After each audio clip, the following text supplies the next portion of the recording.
Mateus 22, verso de número 29. Respondeu-lhes Jesus: errais, não conhecendo as Escrituras, nem o poder de Deus. Mais uma vez, respondeu-lhes Jesus: errais, não conhecendo as Escrituras, nem o poder de Deus. Fecha os olhos. Santo Deus, nos humilhamos diante da Tua presença e nos rendemos diante da Sua sabedoria e da Sua palavra. Reconhecemos que não há outro Deus além do Senhor e que só Tu és o Senhor e Salvador. Fala-nos pelo poder da Sua palavra essa noite. Despeja da Sua graça, Senhor. Onde está a sua graça? Onde está o seu poder entre nós? Tira todo o tédio do meio do seu povo, toda distração, toda dispersão, todo cansaço. E se alguém entrou aqui sem um mínimo de temor, ou concentração, ou reverência diante do Senhor, dê a ele temor. Faça com que tenha reverência diante daquele que fala, diante da onipotência, da onipresença e da onisciência de Deus que está entre nós. Ajuda-nos, Senhor, salva-nos, Senhor, liberta-nos, Senhor, anima-nos, guia-nos, fortalece-nos, transforma-nos, nos faz para Ti, propriedade exclusiva Tua. Faz Teu reino avançar, Senhor. Receba a glória para Si e nos conforma à imagem do Seu Filho, em nome de Jesus. Amém. Presta atenção aqui no que nós vamos falar. Se Deus permitir, com o pouco tempo que nós temos, eu quero a sua atenção agora, porque eu acredito que todo sermão pregado, ele não pode ser desprezado. Como os puritanos dizem, se um homem sobe e interpreta o texto corretamente, inspirado pelo Espírito Santo, é como se o próprio Deus estivesse falando, o próprio Cristo estivesse falando à congregação. Eu não acredito que um crente verdadeiro, saudável, desprezaria as palavras ditas pelo próprio Senhor, porque elas são espírito e vida. Elas não são vãs, antes são a nossa vida.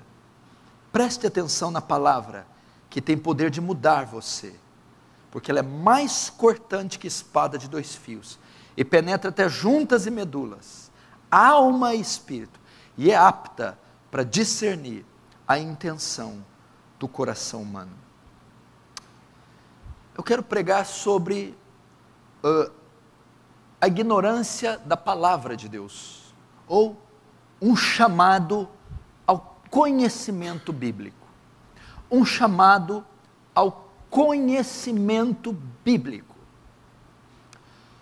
Você sabe que neste ano, 2017, comemora-se o aniversário de 500 anos da Reforma Protestante. Talvez um dos maiores movimentos que a humanidade conheceu depois da vinda do Messias. Para que você tenha uma ideia do que é a Reforma Protestante. Caso você não conheça, não saiba nada sobre a Reforma Protestante, você está perdendo e perdendo muito, porque foi um movimento, um evento que marcou a humanidade como poucos marcaram em sua história. Talvez o maior movimento depois da vinda do Messias. A Reforma Protestante foi um movimento que trabalhou pesadamente para fazer com que a igreja, a cristandade, retornasse, ficasse novamente debaixo da autoridade das Escrituras.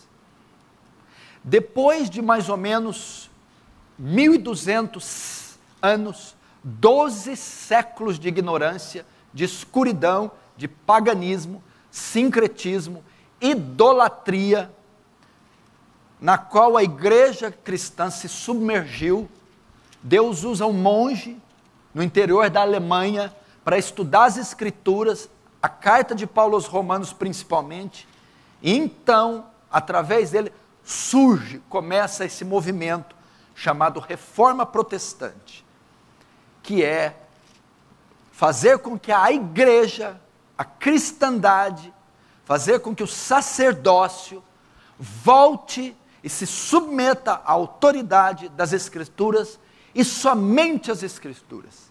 O grande carro-chefe da reforma, o grande epíteto da reforma, o grande slogan da reforma, era o que eles diziam em latim, sola scriptura, somente a Escritura.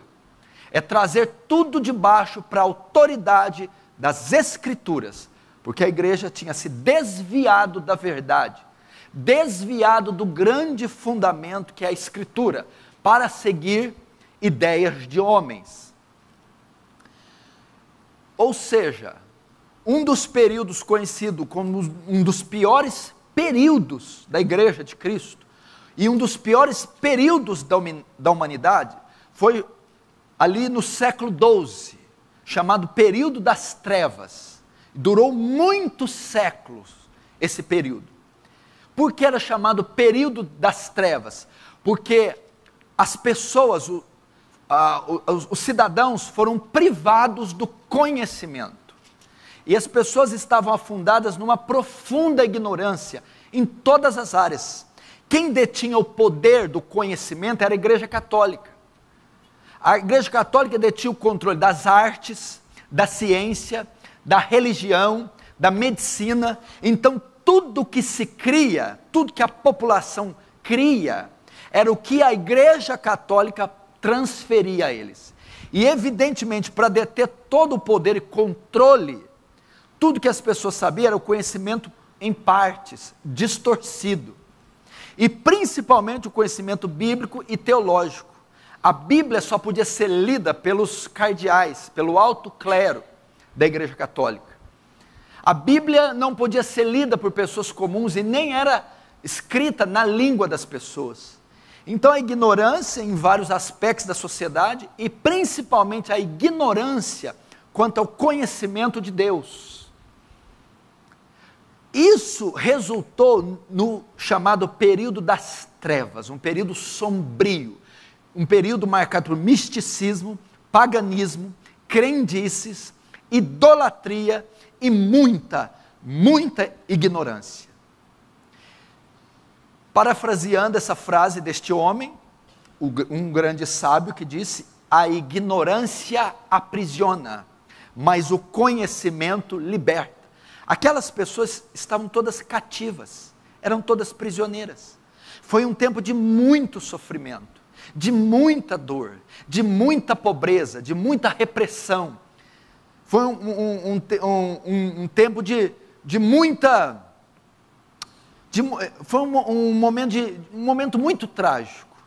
E ele foi causado, dá-se a isso, o fator de estarem nessa situação, a ignorância, a falta total de conhecimento, e principalmente o conhecimento bíblico. Então Lutero, com esse movimento da reforma, vai trazer de volta para a igreja a Bíblia, vai trazer de volta para o crente a palavra, vai trazer de volta para os sacerdotes as Escrituras, vai traduzir na língua do povo, vai ensinar a interpretar, vai ensinar a ler as Escrituras, e o conhecimento então, a reforma protestante vai ser marcada pelo tempo das luzes.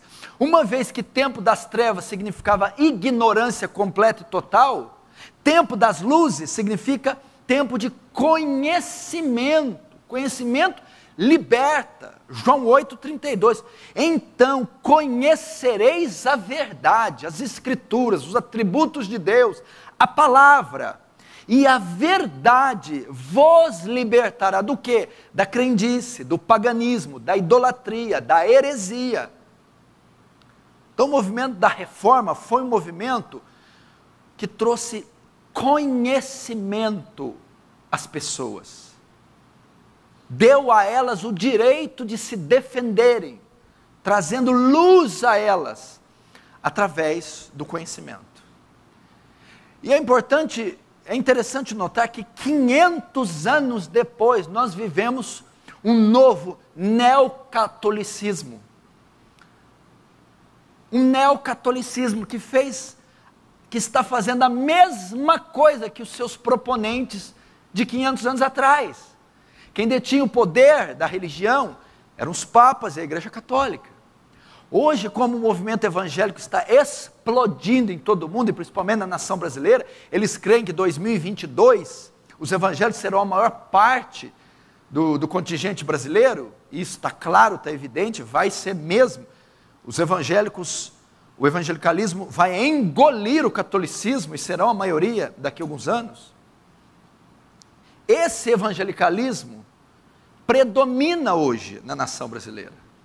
Mas a semelhança da igreja romana, ele também propõe, ele também aprisiona a maioria dos seus fiéis na ignorância, na falta de conhecimento.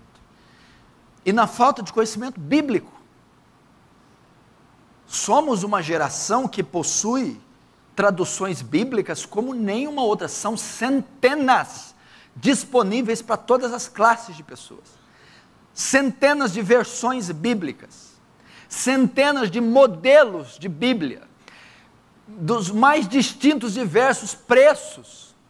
Temos a palavra escrita em áudio, em vídeo, em dezenas e milhares de línguas disponíveis em vários meios de comunicação em todo o globo, para todos os países da terra. Nunca uma geração teve acesso tão fácil à verdade das Escrituras, de diversos modos como a nossa. Todavia, talvez poucas gerações foram tão ignorantes acerca do conhecimento como a nossa. Pastor Renato esteve aqui fazendo um seminário de interpretação bíblica e ele disse que estatísticas mostram que 51% de pastores na nação brasileira nunca leram a Bíblia inteira. Eu não estou falando dos membros da massa evangélica. 51% dos pastores em vigência que exercem o ofício pastoral no Brasil, são pesquisas, essas pesquisas mostram que 51% desses pastores nunca leram a Bíblia inteira. Usam fragmentos da Bíblia para exercer seu ofício. Agora você imagina, se a liderança, as estatísticas mostram isso, com a liderança, imagina os liderados, imagina o crente comum, imagina a dona de casa cristão, o estudante cristão, o trabalhador cristão, pai de família cristão. Logo, não adianta termos o artefato em nossas mãos, de fácil acesso, com baixos preços, de várias traduções e versões, coisa que na época de Lutero, no período das trevas, não existia a quantidade de Bíblias. O acesso não era tão fácil, não havia versões fáceis, e não havia na língua do povo. Nós temos tudo que eles não tinham. Porém, estamos na mesma condição de ignorância que eles. As pessoas simplesmente não possuem conhecimento bíblico, não têm o hábito de ler regularmente a Bíblia. Quando leem, não conseguem interpretar a Bíblia. Caímos então na mesma ignorância do século XII. E consequentemente no mesmo paganismo, nas mesmas crendices, nas mesmas heresias, vamos caindo. Porque ao não possuirmos conhecimento bíblico, Ao não sabermos interpretar textos, também não saberemos nos defender dos ataques do inimigo, dos falsos profetas, das heresias. Não poderemos professar a Deus uma fé saudável, não poderemos dar a Deus um culto puro, vai ser um culto híbrido, uma adoração híbrida. É um chamado ao conhecimento bíblico. Você precisa ir às Escrituras. Como eu estava dizendo, 500 anos depois, nós contamos com quase 50 milhões de evangélicos. Isso no Brasil, mas são índices altos também em outros países. Todavia, a maioria é ignorante quanto às Escrituras. E em todas as denominações, pentecostais, neopentecostais, carismáticas, históricas, e até esse movimento que está crescendo no Brasil, um movimento reformado, histórico, bíblico, ainda assim o seu público não entendeu, a maioria que está entrando agora, se integrando a esses movimentos, não entendeu que eles precisam de conhecimento bíblico. Eles precisam ser versados nas Escrituras, versados no Pentateuco de Moisés, versados nos livros históricos, nos livros poéticos, nos profetas maiores, nos profetas menores, versados nos evangelhos, nas epístolas paulinas, versados nas epístolas gerais, no Apocalipse. Eles precisam ser exímios conhecedores, leitores, intérpretes da Bíblia. Eles estão escorando em outros, esses que têm integrado aos movimentos históricos, bíblicos, reformados, se escoram no conhecimento dos doutores, dos pregadores, dos mestres, dos professores. Não dão luxo de, a semelhança dos líderes, também crescer em conhecimento. Querem tudo mastigadinho, tudo interpretado, tudo aplicado, querem tudo estudado. É o nosso dever também. Calvino dizia, orare et labutare. Para ler as Escrituras, você lê em espírito de oração, com o coração quebrantado, humilde, submisso, mas você trabalha também, orar e labutar, orar e trabalhar. Trabalhe para interpretar, para entender com ferramenta na mão, caneta, papel, chave bíblica, enciclopédia, dicionário bíblico, para compreender as riquezas desse livro. Então é um chamado à igreja brasileira, ao crente brasileiro, ao cristão comum, aos líderes de congregações, a pastores, evangelistas, missionários e mestres. É um chamado a voltar-se para a Escritura, estudar as Escrituras, interpretar as Escrituras, harmonizar as Escrituras, aplicar as Escrituras, praticar as Escrituras, viver as Escrituras e depois pregar e ensinar as Escrituras. Jesus foi claro que enfático, ele está dizendo aos saduceus, Mateus 22, 29, o texto que eu abri, os saduceus o interrogam acerca da ressurreição, eles vão dizer, fulana tinha tantos maridos, na ressurreição, quem vai ser o marido dela? Eles figuram a imagem hipotética de na ressurreição, quem dos homens seria a mulher dela, porque na lei de Moisés diz que se a mulher ficar viúva, ela podia tomar o parente mais próximo da família como marido. Os saduceus queriam dizer, e na ressurreição? Quem desses vai ser marido dela? Jesus diz, errais em não conhecer as Escrituras nem o poder de Deus. Ou seja, vocês não sabem que não vai haver casamento, não vai ser união marital nos céus. Então ele vai refutar a pergunta deles, dizendo, que pergunta ignorante. Essa pergunta só pode ser feita por alguém que não conhece a palavra, que não conhece a Escritura. Então, obviamente, Jesus estava insinuando que eles deviam crer em algumas imbecilidades, algumas heresias, em algumas aberrações. Por fazer tal pergunta, a visão deles acerca de algo místico, acerca da ressurreição ou do casamento, era um significado estúpido, espúrio. Jesus não vai dizer a causa disso, causa de crer erroneamente em certas doutrinas. Falta de conhecimento. A falta de conhecimento, Jesus está dizendo aqui, traz muitos danos para a cristandade, muitos danos para a pregação, muitos danos para o pastorado, muitos danos para a igreja. Errais em não conhecer as Escrituras, nem o poder de Deus. Quando não se conhece as Escrituras, vai se crer em muita besteira, vai se ter concepções cristãs muito equivocadas, vai se caminhar numa fé muito errônea. É necessário não só congregar numa igreja bíblica, é necessário não só ouvir pregações bíblicas, mas é necessário que cada crente individual cresça no conhecimento bíblico, mesmo que seja mínimo. O avivamento só virá, tenha certeza disso, os grandes avivamentos são precedidos por reforma. Todo avivamento, a maioria deles, às vezes vem simultâneo, às vezes, mas sempre é acompanhado de reforma. O que é isso? Primeiro Deus mexe nas bases, na estrutura, nos credos. Primeiro coloca os lastros. Primeiro mexe na ética, na teologia, na doutrina. Depois derrama o Espírito, que é o tipo de um avivamento.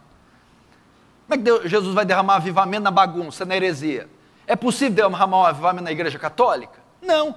É possível um avivamento na igreja universal do Reino de Deus? Não. Antes do avivamento, precisa haver uma reforma teológica. Precisa haver princípios bíblicos sendo novamente injetados. Então ele derrama o Espírito. Da mesma sorte, se nós queremos ver um derramar do Espírito entre nós, Franca sendo tomada para Jesus, conversões, se quisermos ver a Igreja Aliança Calvário ser um expoente da fé, primeiro nós todos temos que nos voltar para as Escrituras. Para as Escrituras. O movimento do puritanismo, século XVIII, Inglaterra, Escócia, Estados Unidos, principalmente os puritanos ingleses. Qual era o grande viés dos puritanos? A obsessão dos puritanos? Serem bíblicos. Eu quero ser bíblico, só isso. O que é ser bíblico? Olha só o viés dos puritanos. É submeter cada detalhe da vida deles à autoridade da Escritura. É isso. Puritanismo ser puritano é ser assim.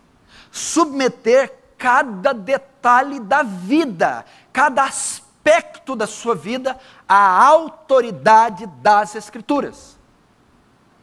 Os puritanos escreviam livros de 500, 1000, 2000 páginas de como usar a boca biblicamente. O que a Bíblia fala sobre a boca, como eu devo falar, como eu devo usar, como eu devo impressionar. Tudo que a Bíblia fala com relação às minhas palavras, eu quero aplicar. O que a Bíblia fala com relação às mãos, como eu uso as mãos, onde eu ponho as mãos, onde não ponho as mãos. Eles queriam ser bíblicos.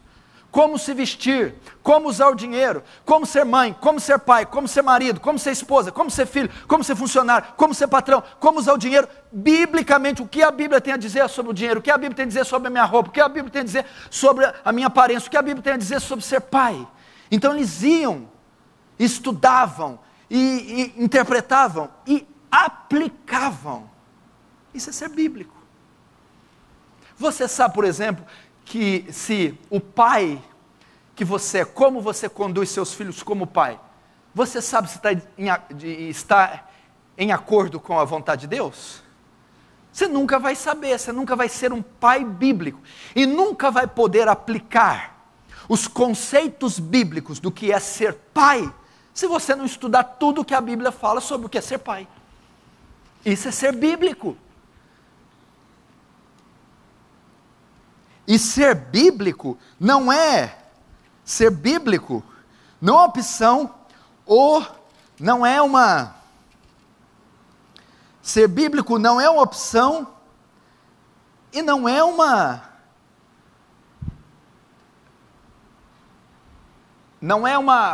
rotina ou conduta de uma categoria elevada de crente. Ser bíblico é um mandamento, é uma ordem para toda a igreja. Olha, por exemplo, vou ler 1 João 2, verso 3. Olha o que diz. Olha só, escuta. Ora, sabemos que temos o conhecido por isto, se guardamos os seus mandamentos. Aquele que diz eu conheço, ou seja, eu sou crente, e não guarda seus mandamentos, é mentiroso. Aquele, entretanto, que guarda a sua palavra, nele, verdadeiramente, tem sido aperfeiçoado o amor de Deus. O que significa? O verdadeiro crente aplica cada conceito bíblico no seu viver diário. Está aqui. A epístola 1 João é uma epístola de autoexame. Ela avalia a conversão de uma pessoa se é verdadeira ou não. E ela mostra as características do verdadeiro salvo. Uma das características é que o verdadeiro salvo aplica todos os parâmetros, princípios, conceitos bíblicos na sua vida diária. Está aqui, ó. Ora, sabemos que temos conhecido Ele, por isso, sabemos que somos salvos. Como? Se guardamos seus mandamentos. Aquele que diz eu conheço, é crente, é salvo, e não guarda, não aplica a Bíblia, é mentiroso, e nele não está a verdade. Aquele, entretanto, que guarda a sua palavra, que aplica a palavra, esse é crente. Os puritanos faziam isso. Como eu devo usar o meu dinheiro? Querido, não existe essa insanidade de você ser crente, cheio do Espírito, congregar numa igreja bíblica e da porta para fora, você conduzir sua vida do jeito que você aprai. Querido, tem regras como você usa seu dinheiro. Para começar, o seu dinheiro não é seu.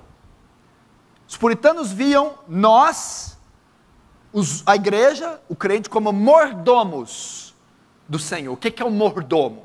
Ele governa, ele cuida daquilo que é de Deus e não do que é dele.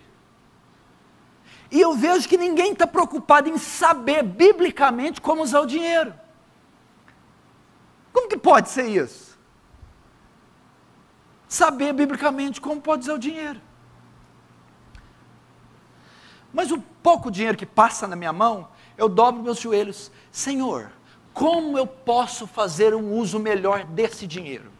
Como eu posso utilizar esse dinheiro para promover o seu reino? Quando eu for abençoar uma pessoa com as minhas economias, quando elas sobrarem, eu posso abençoar várias, porque tem muitas pessoas carentes, mas quais as principais? Quais as mais necessitadas? Quais essa ajuda vai beneficiar de forma a essa pessoa crescer mais em ti? É uma preocupação. Como ser bíblico com a minha finança? Como ser bíblico com a minha finança? Isso é submeter a autoridade das Escrituras. Como ser um marido bíblico, é a minha preocupação. Eu sei o que a Bíblia fala em Gênesis capítulo 1, eu sei o que a Bíblia fala em Efésios capítulo 5, eu sei o que a Bíblia fala em 1 Pedro capítulo 3, eu sei exatamente os princípios para um marido bíblico, não é o que eu quero ser, e eu me debruço nesses textos. Deus, eu quero ser um marido bíblico. E o que é ser um marido bíblico? É obedecer o que a Bíblia exige, pelo menos nessas 3 passagens para o marido: amar a esposa como Cristo amou, purificá-la pela lavagem da palavra, dar a vida por ela, conviver com ela sabendo que ela é o vaso mais frágil, discipulá-la, intercedê-la, ser sensível a ela. Isso é ser bíblico. Isso é bíblico. A esposa é a mesma coisa. Quando a Bíblia fala que a esposa tem que ser submissa ao marido em tudo, não é uma opção, não é um machismo, é uma lei que Deus instituiu lá em Gênesis.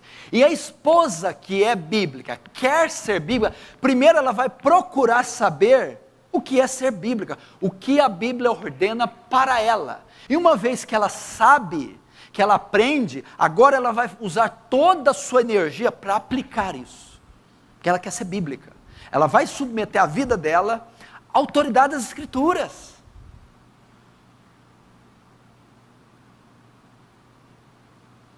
Versículos para pais, eu não sei, eu acho que tem uma coisa para pai e mãe crente, porque é a geração dos pais omissos, das mães omissas, que terceirizam tudo, terceiriza educação, terceiriza amamentação, terceiriza banho, terceiriza tudo para os filhos, não quer fazer nada com o filho. Deus no dia do juízo não vai cobrar teus filhos da minha mão, Deus vai nem olhar para mim. No dia do juízo, Deus não vai pedir contas a mim dos teus filhos, nem o pastor Dani, nem ninguém. No dia do juízo, Deus vai pegar o teu cabelo, vai pegar você por cabelo, dá conta do teu filho. Deus vai fazer isso. Dá conta do teu filho agora. Deus vai fazer isso. O discipulado dos filhos está na sua mão, a educação dos filhos está na sua mão, a provisão dos filhos está na sua mão, a proteção dos filhos está na sua mão. É o dever dos pais. A Bíblia fala isso.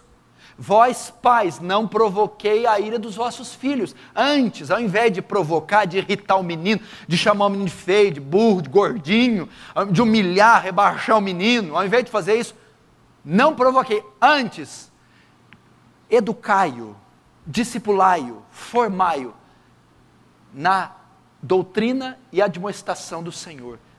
Ensina biblicamente os filhos, ensina a ler a Bíblia. Ensina a orar, ensina a pedir perdão dos pecados, ensina a se vestir, ensina a se banhar, ensina a se trocar, ensina a ter bons modos, asseio, higiene pessoal, educação, corrige a lição de casa, ensina a tabuada, ensina a interpretar texto, ensina a matemática, ensina a geografia. É um ministério, é um ofício, é uma vocação. Isso é o que é ser pai bíblico. Desenvolva a conversão dele, porque ele não é salvo, ele nasce ímpio, nasce pecador, nasce condenado. A principal função do pai é desenvolver a salvação do filho, pregando o evangelho, expondo o evangelho, falando da depravação do filho, da queda, falando da inclinação que ele tem para o pecado, e que ele precisa de um salvador, que é Cristo. Isso é princípio bíblico para pai. Ser pai bíblico é ser isso. Ser mãe bíblica é a mesma coisa, auxilia o marido nisso. Faz a mesma coisa que o marido, auxiliando. Isso é ser bíblico. E os filhos? Está cheio de profeta aqui, de jovem. Cheio de Eliseu, está cheio de Davi, está cheio de José, está cheio de Estevão. É os filhos mais ungidos, mais santos. Filhos, obedecei vossos pais no Senhor, porque isso é bíblico. Honra teu pai e tua mãe, que é o primeiro mandamento com promessa, para que te vá bem na terra e viva e seja de longa data, de longa vida. Querido, se você quer ser um jovem bíblico, se você quer submeter a autoridade da Escritura como filho, você precisa olhar seus pais com outros olhos. Está errado esse negócio. O termo honra ali é tão profundo. Honra o teu pai e a tua mãe. Honra ali quer dizer estima, obedece, valoriza, ama, tem tudo isso. Você deve estimar ele, você deve respeitar ele, valorizar, mas tem um sentido mais profundo, reverência. Essa palavra reverência se aplica a autoridades, reis, magistrados, governantes, se aplica a Deus, se reverencia Deus, se reverencia governos, se reverencia autoridades. Por que colocou reverência lá? Porque o teu pai e a tua mãe são autoridades constituídas por Deus. Ser bíblico é reverenciá-los, ou seja, pia fino na frente do seu pai e sua mãe. Baixa a voz para falar com eles. Pensa 2 vezes antes de se dirigir. Quando você fala com autoridade, você põe qualquer roupa para falar com autoridade? Você usa qualquer vocabulário? Você usa qualquer modus? Não. Quando você vai se dirigir a uma autoridade, você muda vestimento, o vocabulário, a postura, você vai com exímia reverência e respeito. Você deveria fazer a mesma coisa ao se dirigir ao teu pai, à tua mãe. Trate-os com respeito, trate-os com dignidade. Trate-os com reverência. Cuidado com as palavras que você usa. Você deve escolher detalhadamente as palavras que você usa com seus pais. O tom de voz deve ser adequado. Respeito. Isso é ser bíblico. Não é orar e jejuar e querer ganhar o mundo inteiro e querer ser Jonathan Edwards. Isso é ser bíblico. Isso é submeter a sua vida às Escrituras.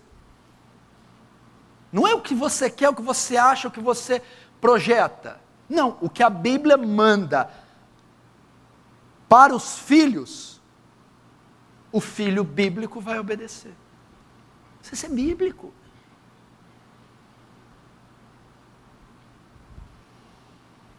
E vai. E o empregado? Você já se deu conta que está cheio de decretos, prescrições, de como você tem que ser na empresa que você trabalha? Vós funcionários, vós escravos, vós empregados, trabalhai honestamente, não só à vista, como para agradar homens, mas tendo em conta que o Senhor está vendo. Ou seja, meu índice de produção, minha honestidade, não é só porque eu estou ameaçado, porque meu patrão está olhando. Não, eu tenho um patrão acima do meu patrão, um Senhor acima. E quando eu estou trabalhando, chego no horário, não saio antes, sou honesto, não roubo, não pego o que é meu, é por temor àquele que está me vendo. Então tem um decreto para o funcionário cristão. O que é isso? Ele é o melhor funcionário. O índice de produção dele é o melhor. Ele é honesto. Ele honra e respeita o seu patrão, ainda que for ímpio.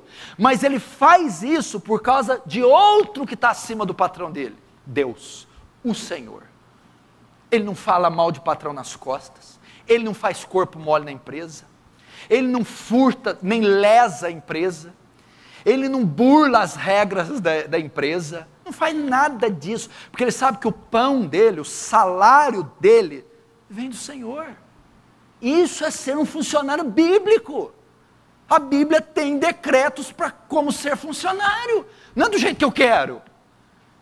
Como é que fala que é crente, congrega numa igreja bíblica, e não aplica conceitos, submeta sua profissão às Escrituras?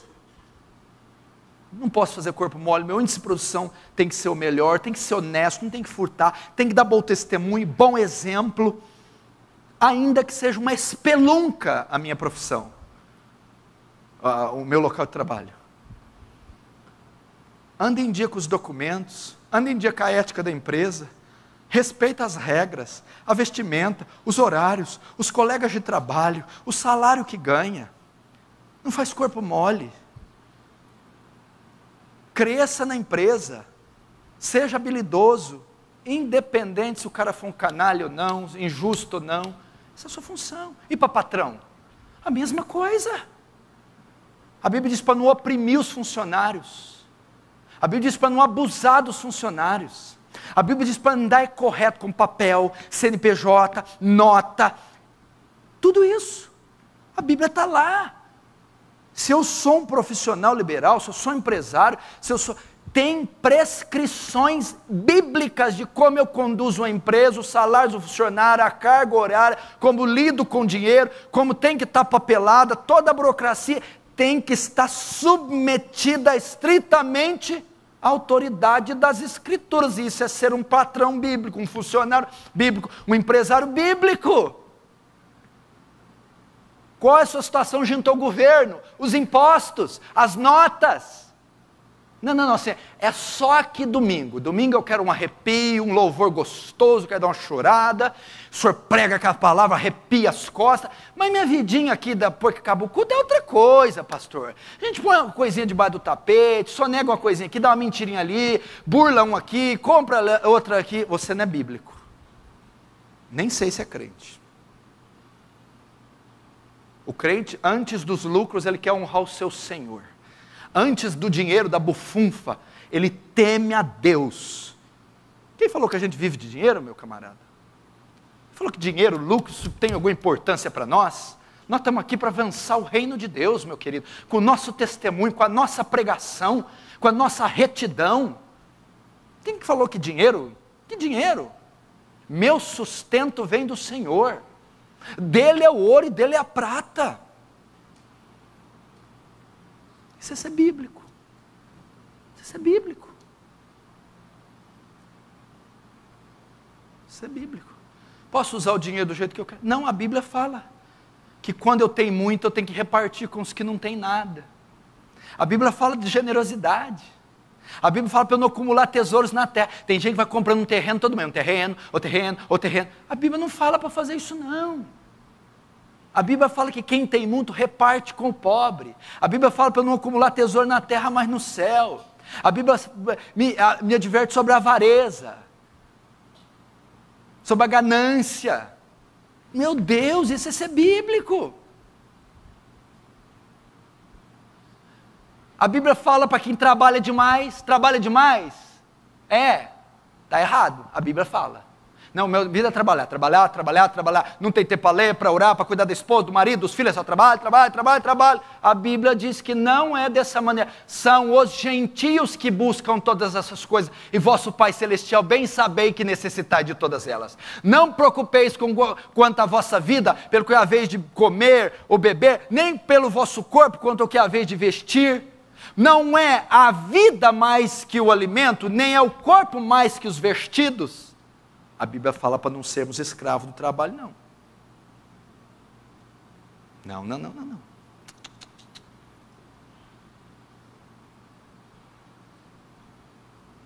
Isso é ser bíblico.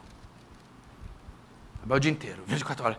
Aí vai ficar velho, doente, cheio de fibromialgia, cheio de tendinite, e câncer, porque fica parado o dia inteiro, gordo, inchando, não faz uma caminhada, e não pode nem gastar o dinheiro que ganhou, coitado. Pode nem usufruir. Aí chega velho, doente, não pode usar o dinheiro que ganhou, e não fez nada para o reino, não ganhou uma alma, não plantou uma igreja, não escreveu um livro, não expulsou um demônio, não curou um enfermo. Por quê? Porque não foi bíblico.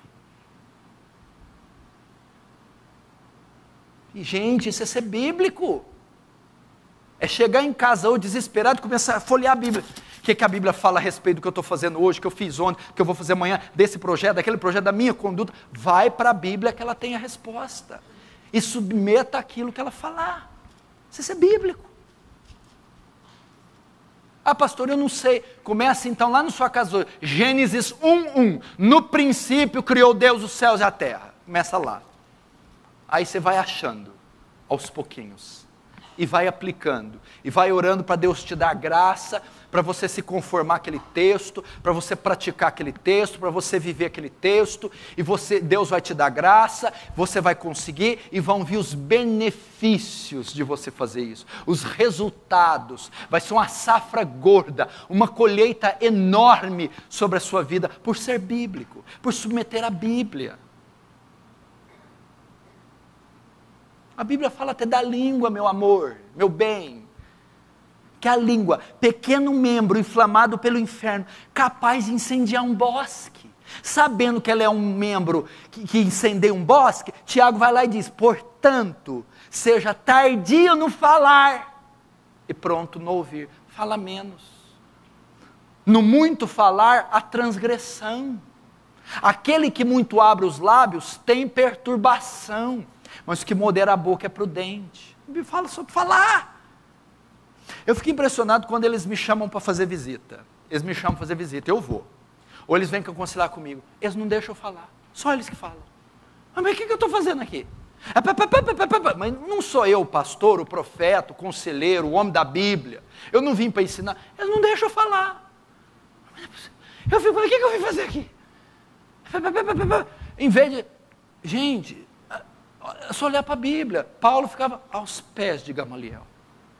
Maria aos pés de Jesus. O povo no monte aos pés. Ouvindo. Fala, homem. Ensina. Explica. Aplica. Dirige. Aconselha. Nós estamos cedendo. Não, é esse que fala. Aí eu vou começar. Eles me cortam. Eu falo, aham. Ai, meu Deus. Aí eu olho para o pão de queijo, eu vou comer aqui. Vai, me ensina, me fala. Principalmente quem vem de fora. Me ensina um pouco de heresia, eu estou precisando saber, vai. É porque não sabe aplicar a Bíblia no tapete da realeza, na língua. Você sabia que as mulheres falam 25 mil palavras por dia? E os homens falam 8 mil? Quando chega a noite, está na cama, o homem já gastou as 8 mil, quer dormir. Ela ainda tem 15 mil para falar. Aí ele fica assim, tá bom. Ele já está nos últimos, tem mais 10 palavras. Ela tem 15 mil, filho. Sabe o que você faz com as 15 mil? Ora elas. Olha que benção. Isso é ser bíblico, gente. E por que vocês têm medo de ser bíblico? Qual o temor de ser bíblico? Qual o problema? Ser bíblico é o nosso dever. Ser bíblico... Querido, antes de eu dizer isso aqui, presta atenção. A facilidade que um crente verdadeiro tem de ser bíblico. Você quer saber? Vai lá comigo em Jeremias 31. Olha a facilidade que tem que ser de ser bíblico. Jeremias 31. Ó.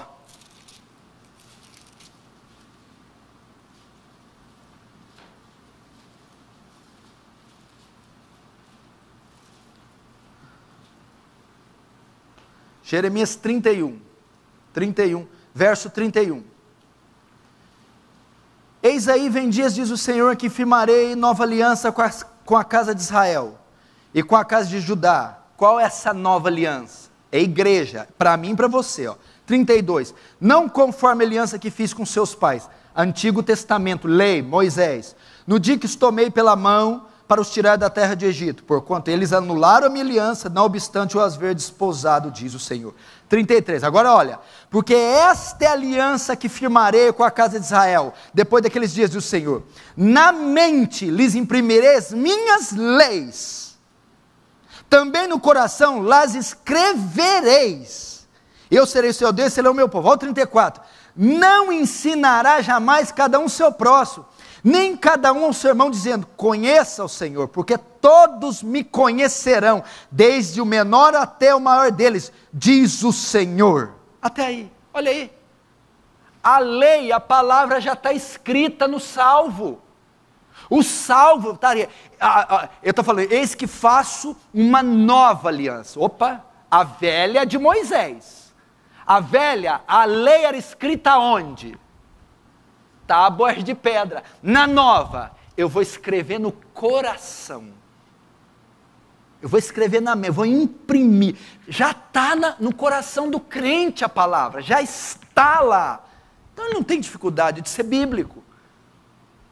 A lei moral, os aspectos morais da lei já estão incutidos no coração do crente quando ele vem à conversão. A Bíblia é para instruir, para modelar, nortear, como ele faz isso no sentido prático. E ele não tem nenhuma dificuldade de fazer. Por que você vai ter? Olha Ezequiel, um livro depois, a mesma coisa. 2 livros depois, Ezequiel 36.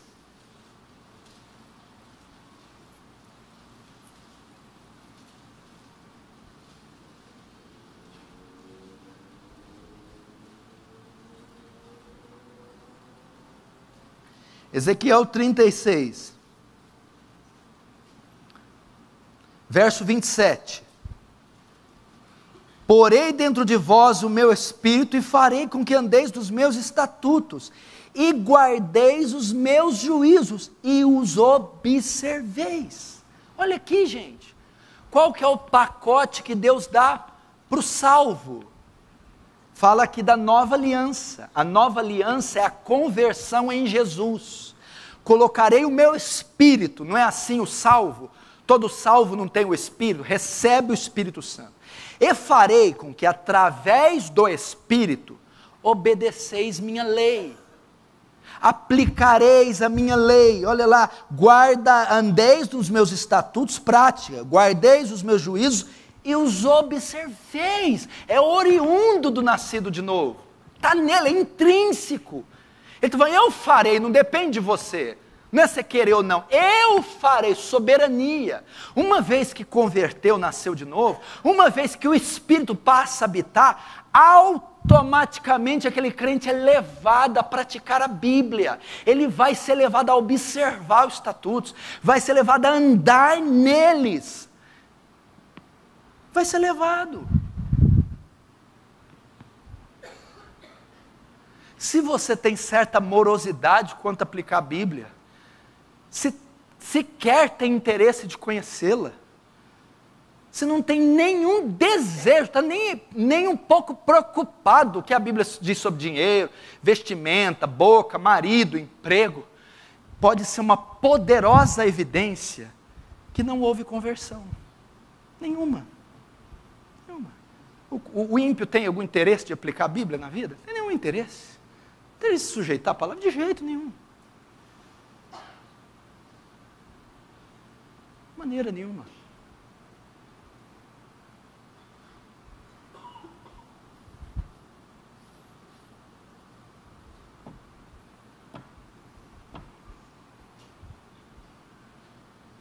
Quantos estão entendendo? Diz amém. Se vocês souberem, querido, se nós vivermos desse jeito aqui uma semana, Franca entra em colapso. Tem 700 pessoas aqui no domingo. 700. Se 700 pessoas foram cristãos bíblicos, em todas as áreas da sua vida, durante uma semana, Franca entra em colapso. Porque vai ser uma discrepância tão grande, vai destoar tanto das pessoas que nós convivemos na sociedade, que vai entrar em colapso, vai acontecer, vai emperrar. Se formos bíblicos, você está vendo aonde surge o avivamento? Você está vendo aonde conversões saem? Onde a corrupção é refreada, sal da terra? Onde o evangelho é pregado, luz do mundo? É em sermos bíblicos. Agora, se eu nem conheço, o primeiro passo é se saturar deste livro. Como alguém pode não gostar da Bíblia? Como alguém não pode gostar deste best-seller? Como? É impossível não se fascinar por cada página lida. É impossível não se comover por suas histórias. É impossível não se dobrar diante de tamanha sabedoria. Como é que rejeita isso? É um chamado ao conhecimento bíblico. Eu quero convidar você aqui da Igreja Aliança do Calvário, convidar você que me assiste, para voltar para as Escrituras, para ser um crente bíblico,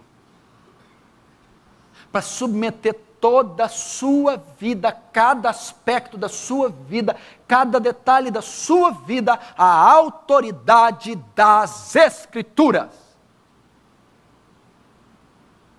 Quem sabe ser uma nova geração de puritanos, pelo menos nesse sentido, não neopuritanismo, mas nesse sentido. Quem sabe amar a Bíblia como Davi, o quanto ama a sua lei, é a minha meditação todo dia. Ou como Davi, bem-aventurado o homem que não anda no conselho dos ímpios, nem se detém no caminho dos pecadores, nem se assenta na roda dos escarnecedores. Antes tem o seu prazer na lei do Senhor, e na sua lei medita de dia e de noite. Volte às Escrituras, igreja. Josué 1,8, não se aparte as palavras do livro dessa lei da sua boca, antes media de dia e de noite, então prudentemente te conduzirá e fará prosperar o seu caminho. A lei e o testemunho, se nós não falarmos segundo essa palavra, jamais veremos a alva. Palavra, vamos para a palavra. Tem como contribuir para a igreja. Ame a palavra, meu irmão. Você sabe que tem um daqueles puritanos, talvez você vai encontrar no livro Entre os Gigantes de Deus, o J. Packer. O amor que os puritanos tinham por esse livro é tão grande, tão grande, tão grande, que está nesse livro, essa narrativa, o pastor Danilo citou hoje aqui, na Escola de Novos Membros, ele dizendo do amor que tinha da Bíblia, disse, Senhor, Senhor, queima nossas casas, mata nossos filhos, violenta nossas mulheres, mas não tira de nós a Bíblia. Não tira de nós a Bíblia. Que artefato é esse, igreja? Que livro maravilhoso é esse? Discorra no seu conhecimento, deguste o seu conhecimento, se aprofunde no seu conhecimento, gaste dias e horas e noites insones, debruçado neste maravilhoso, estupendo livro. Mas o que vai acontecer comigo? Você não tem ideia, e conhecereis a verdade, e a verdade vos libertará. A palavra santifica, a palavra consola, a palavra cura, a palavra liberta, a palavra dá sabedoria, a palavra dá maturidade, traz crescimento, a palavra norteia, a palavra livra, a palavra, ela é poderosa.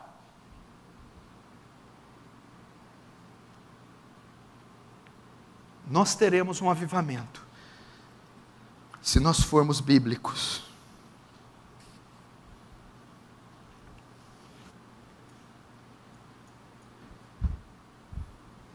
Pastor, como eu começo? A partir de hoje, quando eles perguntarem para você, qual que é seu hobby? Hobby é aquilo que a gente faz num momento de lazer, descontração. Por exemplo, meu hobby é jogar futebol, meu hobby é passear, fazer caminhada, meu hobby, entendeu? Quando eles perguntarem para você, qual que é o seu hobby? Ler a Bíblia. O que você faz nos seus momentos vagos? Leio a Bíblia. Qual é o seu livro de cabeceira? Meu livro de cabeceira? A Bíblia. Quais são os seus autores preferidos? Meus autores? Moisés, Jeremias, Isaías, Ezequiel, Paulo. Leio muito Paulo. Qual é Paulo? O apóstolo. O de Tarso? É esse mesmo. São meus autores preferidos. Vai ser esse o seu hobby, se aprofundar no conhecimento. Minha oração é para que você seja como John Bunyan. John Bunyan lia tanto a Bíblia, decorou tanto a Bíblia, que eles diziam, se cortarem as veias de John Bunyan, não sai sangue, sai versículos. Que você seja como George Miller, missionário, leu a Bíblia 200 vezes, 100 delas de joelho.